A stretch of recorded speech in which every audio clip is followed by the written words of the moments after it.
Mon poids a atteint la somme phénoménale auquel personne ne peut penser, j'imagine, de 211 kilos en avril 2011. Et j'ai commencé à faire une psychanalyse. S'en est suivi une première opération chirurgicale. On m'a enlevé une partie de l'estomac.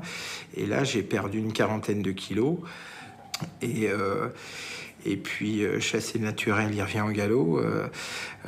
Mes mauvaises habitudes ont subsisté, etc. ont repris le dessus. Malgré l'opération? Malgré l'opération. Hein.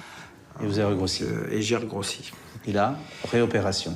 Et là, j'ai pris rendez-vous dans un hôpital pour faire une opération un peu plus structurante qui s'appelle un bypass. On vous coupe une partie de l'intestin? Absolument, ouais. Vous avez perdu, cette fois-ci?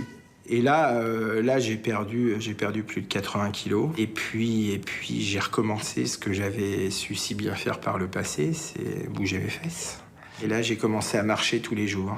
Et quand je dis marcher, au début, c'est on se lève.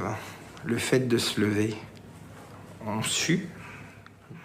On est déjà essoufflé. À 211 kilos, quand on se lève, on est essoufflé. On transpire également. On pue?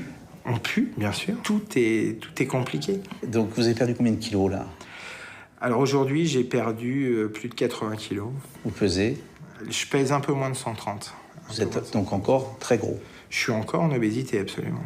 Et vous avez fait ce pari fou, c'est de marcher. Vous avez même décidé d'entamer un Tour de France de 50 étapes et de faire 20 km à chaque étape. Absolument.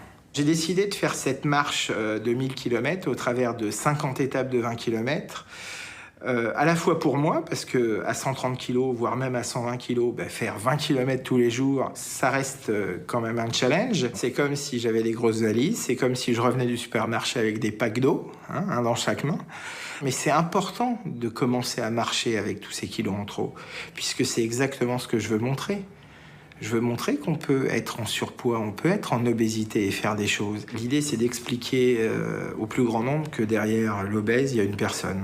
Derrière cette masse qui est parfois difforme, il y a quelqu'un aimant et souffrant. Le message peut-être le plus fort, c'est de montrer que, après tout, on peut revenir de territoires assez lointains.